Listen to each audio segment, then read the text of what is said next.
Flames fans, welcome to Flames Unfiltered, a special edition tonight. As myself, Brad Burud, and Kyle Lewis talk about obscure favorite Flames players that we've had over the years. The guys that we liked, but probably really had no business having them be some of our favorites. But a little different topic, a little bit of fun Flames talk. Kyle, how are you today?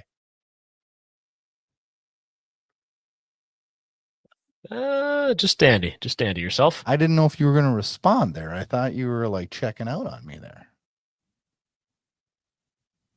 No, I've checked out on lots of things lately, but no, this isn't one of them. Oh, well, we've talked about this episode and about like guys that we've out is one of the first conversations I remember us having is about some guys that it's like, yeah, I really liked him, but not sure why, because he was never like a superstar or anything like that for the Flames. But guys that we liked, but probably weren't, I don't know, fan favorites or what. I guess how maybe they were. I don't know. Maybe other people like the same guys we did, but some different guys. It's kind of like cult classics when you're talking about movies and TV shows, right? Like there's some measure of success there, but nothing like you said, not superstars. And real, I mean, let's be honest, the Flames haven't had a lot of superstars in their history, so this should be pretty interesting. But like music too, we could relate it to that because me and you always go back to music. That's one of the things that quite honestly, if it wasn't for music and like 80s rock, me and you probably wouldn't talk. No, because probably not. I remember seeing your Twitter handle and it said Flames fan and something about rock music, and you listed a couple of the same stuff, and I'm like, oh man. And so then I ended up messaging you, and one thing led to another, right? So there's always bands that I always thought, were like, geez, nobody really likes this band, but I sure like this band. And that's kind of how what we're doing here with these players. You want to go first? I got like 5 of them that really stuck out in my mind. And I know you have some too. So let's kind of just go back and forth and talk about the guys that we think probably deserve a little more credit. Yeah, the first one that comes to mind for me, and I've always had a soft spot for fast players in particular, but Dean McAmmond. So Dean McAmmond is the lesser known piece of the MCI line with Iginla and Conroy. And when Iginla scored his career high 52 goals and 96 points, and Conroy had 75 points that year, if I'm not mistaken. Now, McAmmond's really interesting because he was a really effective piece on that line, but he also is known for being traded away and traded back in the same season, but due to the CBA rules at the time, was not eligible to play when he was reacquired by the Flames, and that would have been in 2002, 2003 to finish the season. So that was a really, really weird rule. So he actually came back the following season with Calgary and had a pretty decent season, but didn't play in the playoffs due to injury. So he was on the roster for the 2004 Stanley Cup run, but was not playing, which a lot of people, I think, tend to forget. I did not even know that. And actually, I saw one of his game-worn jerseys on eBay not long ago, and it was, or maybe it was on Facebook. I can't remember. Anyway, very tempting to try and pick that one up, but I don't need any more. And in fact, I may end up selling a few because I just got too many. But he was a really, really underrated piece for Calgary and a very underrated NHL overall. So he's my first draft choice for favorite Flames that people didn't necessarily think a whole lot of. That's an interesting one. I honestly, I didn't even remember him. I just punched him up now as we were talking, and I didn't. He played 17 years in the National Hockey League, and played with Philly. He played with, I think, he's Colorado. He played for Ottawa, and Ottawa in the preseason is where he got absolutely leveled by Steve Downey with an absolutely brutal hit to the head. Was that him? Yeah, run over behind the net. Yep. Yeah, it was awful. He played for 9 teams. Yeah, wow, that many, eh? Oof. Philly, the Islanders, Colorado, New Jersey, St. Louis, Calgary for 2 years, Ottawa, Chicago, and Edmonton. I remember Chicago and Edmonton. And Chicago, he was a pretty good piece too. But guys like him, and we talk about them quite often on this show and in hockey in general. Like when they can play from your third line to your first line to pinch, they are good penalty killers, good skaters. They're invaluable. And yeah, I don't think I'm alone in thinking very highly of him. So that's my first. Who you got? I'm going to throw my first, and it's probably one that you're probably going to chuckle. And there's a couple of reasons why I like this guy. Number one, the first experience I had watching him live irritated the hell out of me. I was going up to Winnipeg, and I believe it was in like 94 95, 96. What year did Winnipeg leave? No, 96. 96. So it would have been, the 95, 96 season. Okay, so I'm going up to Winnipeg to watch the Flames play, and I'm excited to watch Trevor Kidd. But guess who? I didn't get to watch Trevor Kidd. I got to watch Rick Tabarachi. Oh, And nice. he kind of turned into one of my little obscure Flames favorites. And I remember watching him that game, and he ended up giving up a hat trick to Keith Tkachuk in the third period to lose at the last second, which irritated me. But it was fun to watch that game. And he was going up against Nikolai Hobby-Bulin, who I still think is a top 10 all-time goalie in this league. I know I could get a ton of arguments and be proven wrong on that, but I always thought he was such a good goalie. But watching Rick Tabarachi as a Flame, he was kind of a wild, he didn't really have God, what's the word I'm looking for? He was really non-typical goalie, kind of a flopper, wild saves, doing all kinds of wild stuff. But really like watching him. And then ironically, like 20 years later after his career, I'm at a flooring show because Kyle and I have talked about our professions outside of doing this. And I work in flooring and Kyle works in building trades. And I'm at a national flooring show, and I have a meeting to meet with a client, and they told me I had a new rep, and the new rep walks over and introduces himself as Rick Tabarachi. I laughed and said, "There can only be one Rick Tabarachi." And he smiles at me and he says, "Do you like hockey?" And I'm like, "I know who you are." And ended up talking more about hockey than we did what we were intending to meet about. But interesting story there. Yeah, we actually a bunch of us on X a few years ago like crowdfunded a Rick Tabarachi jersey for John Easthope, and we sent it to him because he was such a Tabarachi fan, and that was kind of a really cool thing, and it really speaks to why we're doing the show, because there's a lot of people that think really highly of players that didn't necessarily have a huge impact. And I actually remember your Rick Tabarachi story. So do you still have any contact with him? I don't. He does not. He no longer works for that company, and I really honestly don't know where he went, because his wife actually worked for the company too. So I'm not sure. I'm not sure. Interesting. Yeah, it wasn't one of my main companies that I dealt with. Let's put it that way. But yeah, irregardless, it was a contact, and it was an unplanned contact, but ended up being a kind of funny story. Yeah, that's cool. And actually, since we're on the topic of goaltenders, I'll go with my next one, because we could talk about this forever and ever, and we're going to try to keep this reasonably brief. Yes. I'm going to go with Roman Turek, and there's a few reasons. And again, I've always got reasons for this. The biggest reason I was such a big Roman Turek fan was that same 01-02 season that I talked about. And keep in mind the way the Flames started that season. I think they were 14-3-3. Started the season with back-to-back shutouts. He was a shiny new toy acquired from St. Louis after a bit of a face plant in the playoffs the previous spring. Rattled off 2 straight shutouts, and the team, I remember being in high school, and the team was all of a sudden like really, really good. And it didn't last. They later fell apart. There was the Greg Gilbert thing and Mark Savard being dealt and blah, blah, blah. But Turek was the first time like, oh my God, my team's actually going to be good. And a couple of years later, as many Flames fans will hopefully remember, and if not, I'm happy to remind you, Roman Turek actually restructured his contract and took a pay cut to remain with the Flames, which is such a rarity and really speaks to just how much he wanted to be part of a winning team. And he was a great backup to Mickey Kiprusoff in that one season too. He really was. I don't even know if you can do that with a contract anymore.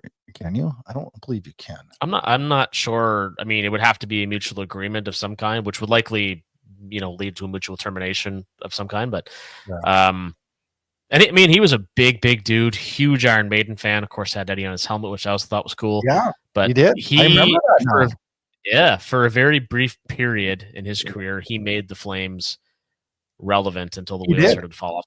The team just wasn't that good. But that start of that season, I remember they beat Chicago one of the first 2 games, and I want to say Edmonton, but Chicago for sure. And I was like, wow, what is happening? Do you remember those McFarlane figures that they used to have? Yep. I don't believe they may still make them. I mean, you don't see them anymore. I have a Roman Turek one. I remember getting the Blasty one or the white jersey one. Well, I had the white jersey one.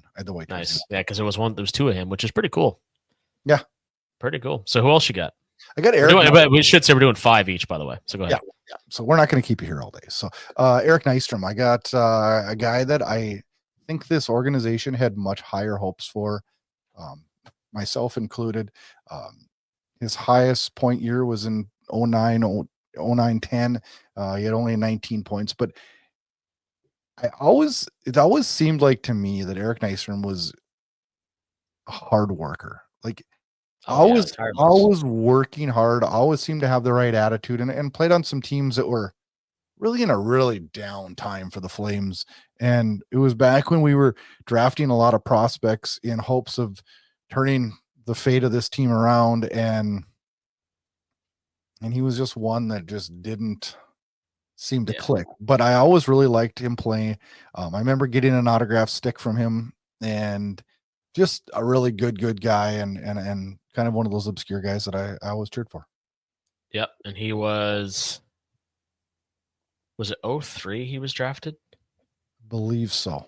So I think you may have known this at one point. I had a really banged up red Nystrom game worn jersey. And I did. I eventually sold it to a guy in Florida. I don't know where it is now, and I wouldn't mind reacquiring it. Because I later found out he actually wore that in the first Flames game I ever attended against Columbus in February of 2009. Really?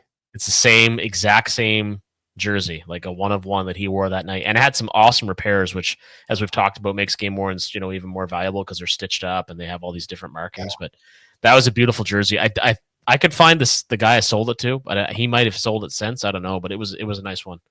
He was actually an 02 pick by Calgary, a 10th overall pick though. So we had, right. Remember, there was just a lot of talk and a lot of high hopes for him, and obviously he didn't meet those high hopes, but all in all, I thought was a good piece of the organization. And isn't that interesting too? Because he didn't debut until, I want to say 06, 07, perhaps. 05, 06, he had 2 games, but didn't really step in as a normal Flame until, really, honestly, in the 07, 08, he had 44 games. 08, 09, he played 76, and then the following year, 82. Before. But how often now do you see a guy that's a first round pick take 4 years to make his NHL debut? 3 or 4 years. We don't wait that. We don't have patience anymore at all. We want instant gratification now. Oh, that's a nice Booze and Tuna reference. Well done. Didn't even think of that. As a matter of fact, we'll use them on the intro out to this show, right? Yeah, there you go. Yeah, happy little accident right there. Yeah. What's another? And I'm doing this off the cuff. I thought a little bit about it, but I really wanted to, just try to trigger some memories. Kind of how we do this show. Dave Lowry. Fun. Yeah. I love Dave Lowry. I've met him. Wonderful guy, hilarious guy. In fact, very self-deprecating. I told him that I had one of his game-worn jerseys, and he said, "Well, sure as hell isn't hanging from the rafters." And I started laughing. I said, "Well, I wasn't the only bidder." He said, "Yeah, the other one was probably my mother." So, and actually, Dave Lowry billeted with a buddy of mine's parents years and years ago, which is pretty cool. But there was, and I tried to find this, and I might have to reach out to somebody at the CBC to see if they can find this clip. But when he signed in Calgary, when he left San Jose, after the 99-2000 season, they did a really cool feature on what it meant for Lowry to come to Calgary. He became the captain. He brought his family with him, which of course included Jets captain now Adam Lowry. It was just a really wholesome feature about what a good guy he was. He had that 96 Cup run with Florida. He's part of the 04 run with the Flames. He was a very valuable piece. And I remember when him and Doug Gilmour collided in the 04 season, and they're both injured for a while. And Lowry got into a few games. I want to say maybe 10 games or so in that playoff run, but he left it all on the ice all the time. I'm still pissed about the way Greg Kilbert stripped him of his captaincy because I thought he was a good captain. But he was such a character guy. And actually, I saw one of his captain's game-worn jerseys not long ago, and it went for, I don't know, like $5,000 or $6,000 or something, and it was just too much money. Yeah, you can tell a lot about his character too by watching his son now, Adam, who was a captain of the Winnipeg Jets. That stuff. How do you say that? That's bred in the family by their work ethic and their attitude and their leadership qualities, and he definitely passed that down to his son, and makes Adam Lowry one of the key guys that if you said, Brad, I want you to go build an NHL team tomorrow, Adam Lowry would be near the top of my list of guys I would add to my roster. Oh, look at the goal he scored in Game 7, again, that series against the Blues this year.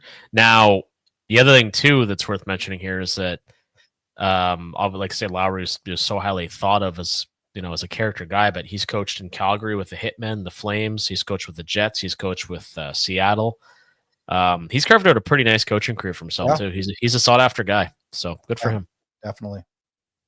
The next guy on my list played 3 seasons with the Calgary Flames. I did get to meet him one time on another Winnipeg trip. That's Steve Chason. And the reason I have him on the list is I love the style that he played defensively. He was one of those guys that you could always, you never swore at the TV. He was safe, right? He made smart plays, safe plays. Wasn't, the big point getter. I believe his highest points total in Calgary was like 30 something. He just went out there and was a stable defenseman who made smart plays. Yep, absolutely. And he was part of the Mike Vernon trade, wasn't he? He was. Yeah, that's right. Big piece coming back. That's a very significant trade in Flames history. So that's interesting. Yeah. Yeah. And sadly, his life was cut short. That's right. Yeah. But another player that was kind of flew under the radar of favorite Flames, but was one of mine. Yeah, absolutely, and with good reason. Really, really good character player and a good guy. And I remember when that news broke that he passed, and it's so sad. You think about like that, his passing, Brad McCrimmon, obviously, Steve Monador, and then so many others around the league, Sergei Bears Roman Czechmanic, Ray Emery, like the Wade Belak, Derek Bugard. I mean, it's really amazing how quickly the years go, and you think about all those memories you have with some of these guys, and it's so sad to think that a lot of them are no longer with us. So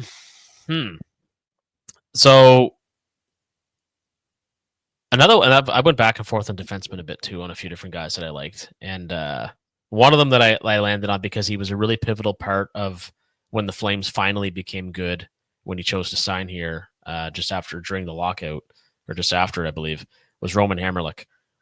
So Hamrlik had a hell of a shot, and he was chiefly responsible for bringing along Dion Phaneuf as a rookie, as his D partner. And Hamrlik had been a very sought-after defenseman for a number of years, had a lot of success in Tampa Bay, for example. He was with the Islanders.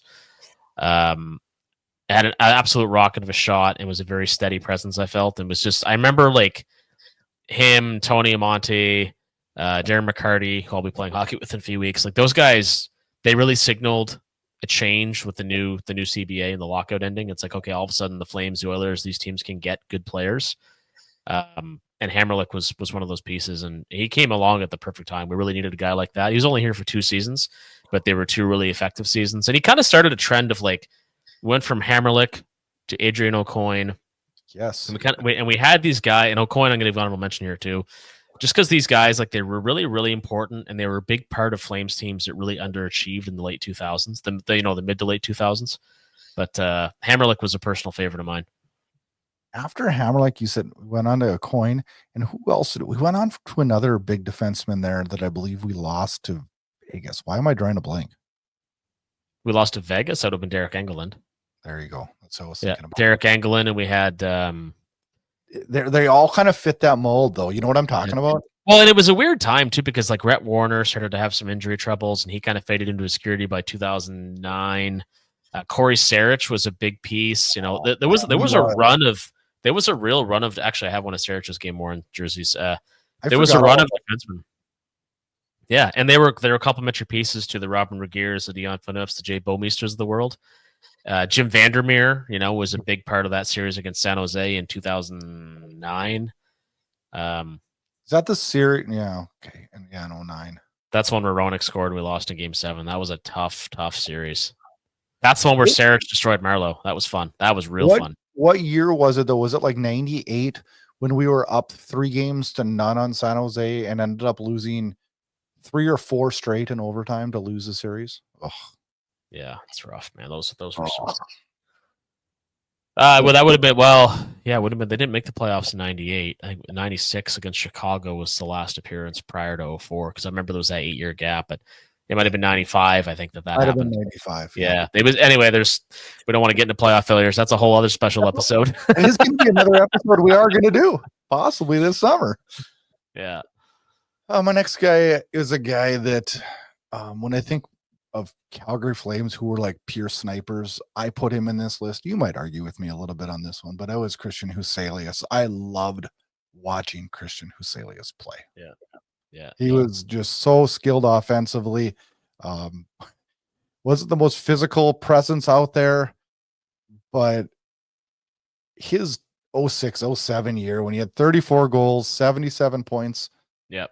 Unreal. What a year. Well, and he was acquired for Steve Matador from Florida. And one of the rare times where I think Daryl Sutter really clearly recognized his team seriously lacked skill, and Huselius brought that in spades. He was one of the most skilled Flames players to ever play. And he had a big season in Columbus after that too, I remember, actually. He did. He had a 63-point season in Columbus too. Yeah. My very first time I ever went to the Saddle Dome, I bought a Christian Huselius jersey. Oh, nice. Yep. Number 20. That was what I bought. Yeah, he had some legal trouble, I remember. And he suffered some really, really serious burns too. Yeah. Yeah, I see him on X once in a while. Yeah. But yeah, he liked a few of my tweets at one point a few years ago, I remember, actually. I kind of forgot about that. An interesting player though, but you're right. He just super, super skilled offensively. And when he got the puck in the slot, it was like, oh, he's going to bury this for sure. He had like the real puck on a string thing going for him. Like when he had the puck, like he could play keep away with it really, really effectively. And yeah, no, he was a very, very effective Flames player for sure. All right, I got the final one. Yeah, this is tough because I've gone back and forth on so many, and like the names run through your head, and not an obscure player by any stretch, but a very obscure Flame, and it drives me nuts that so many people don't even realize he played in Calgary's Mark Savard. Why did I know you were going to go with it? After last year's power play deficiencies, Savard card. Yeah, he wore number 27 in Calgary, was traded for Ruslan Zainalin, who never played in Calgary, but he had a 65-point season with the Flames, I remember. And it was like he had that spat with Greg Gilbert that I alluded to earlier, and he got traded. And I will forever contend that is one of the top 3 worst Flames trades of all time. Because even if we talk about the Gilmore trade, at least with Gilmore, they got stuff.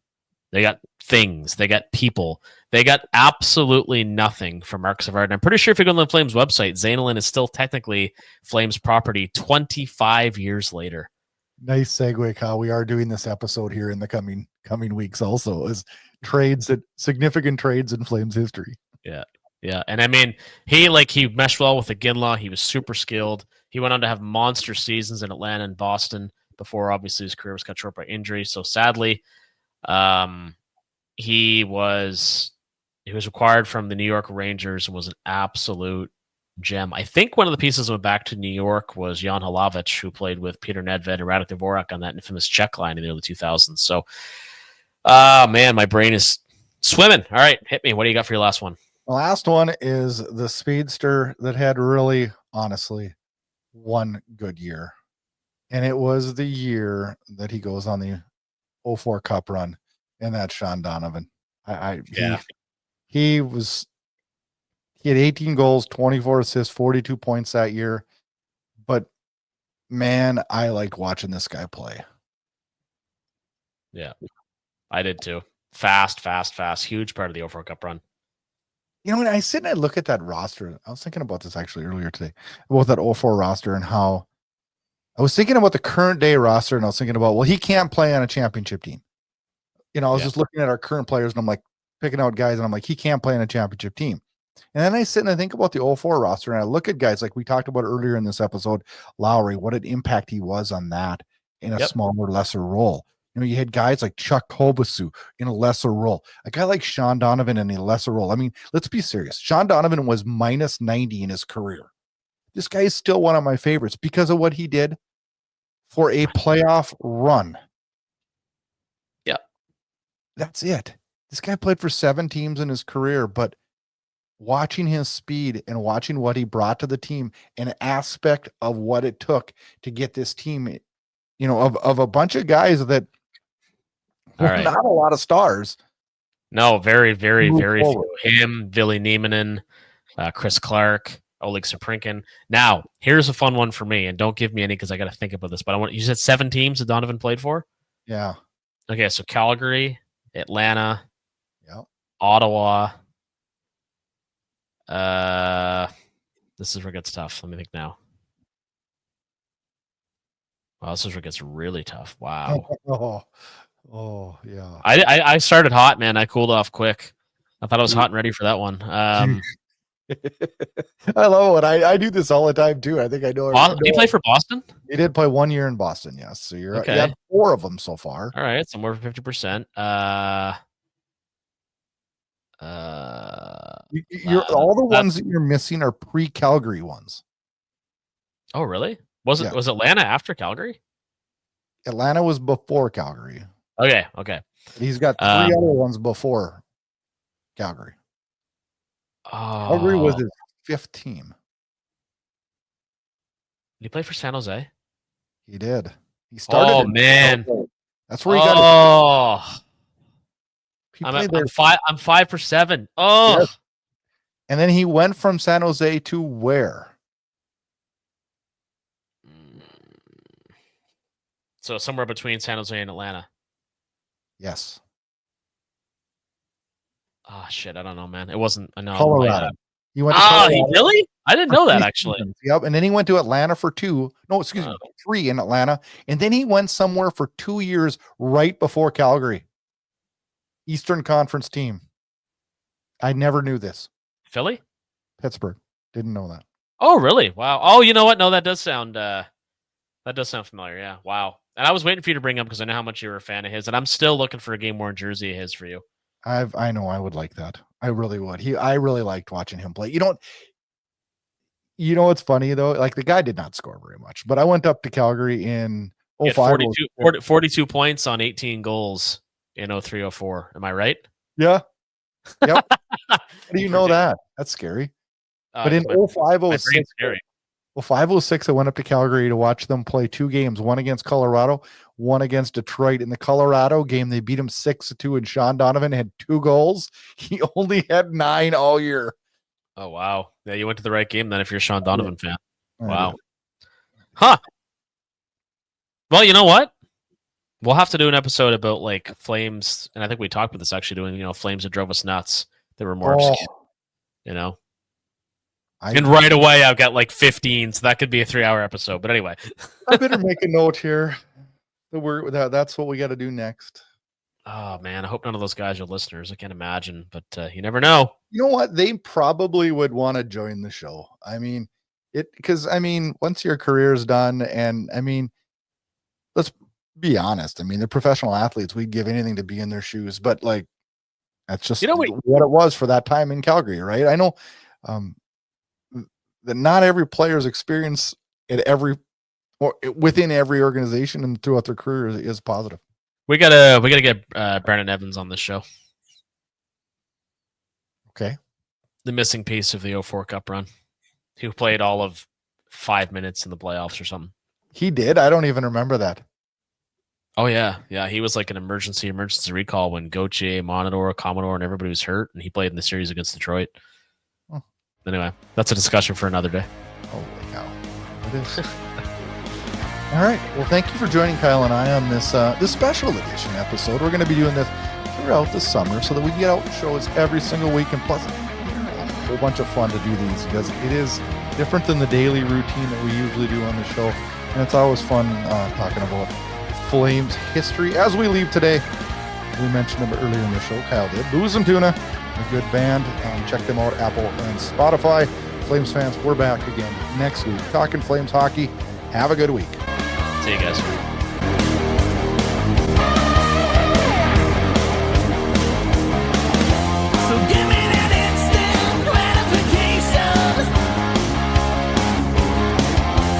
Desperate need of